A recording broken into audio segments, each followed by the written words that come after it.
বুধবার পাকিস্তানের কাশিম বন্দর থেকে চট্টগ্রাম বন্দরে নোঙর করে পাকিস্তানি পতাকাবাহী জাহাজ এমভি সিবি। বাংলাদেশ পাকিস্তানের মধ্যে G2G চুক্তির আওতায় জাহাজটিতে আসে 26,250 টন আতপ চালের চালান। বৃহস্পতিবার সকাল থেকে টার্মিনাল 1 ইয়ার্ডে শুরু হয় জাহাজটি থেকে চাল খালাস।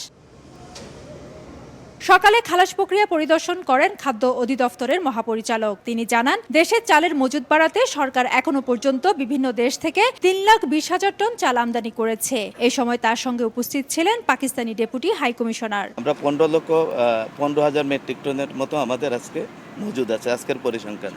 তো আমরা এখন স্টেবল পজিশনে আছি আমাদের দিক থেকে। খালাস শেষে ট্রাকে করে চাল পাঠানো হচ্ছে দেশের বিভিন্ন সরকারি খাদ্য গুদামে। সংশ্লিষ্টরা বলছেন, প্রতি টন $490 কেনা চালের বাকি চালান এ মাসের মাঝামাঝিতে দেশে পৌঁছাবে।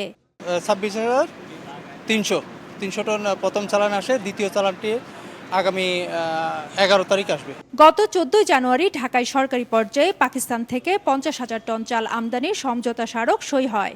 পাকিস্তান থেকে এই চাল আমদানির ফলে 1971 সালের পর এই প্রথম সরকারি ব্যবস্থাপনায় পাকিস্তান এবং বাংলাদেশের মধ্যে বাণিজ্য শুরু হলো।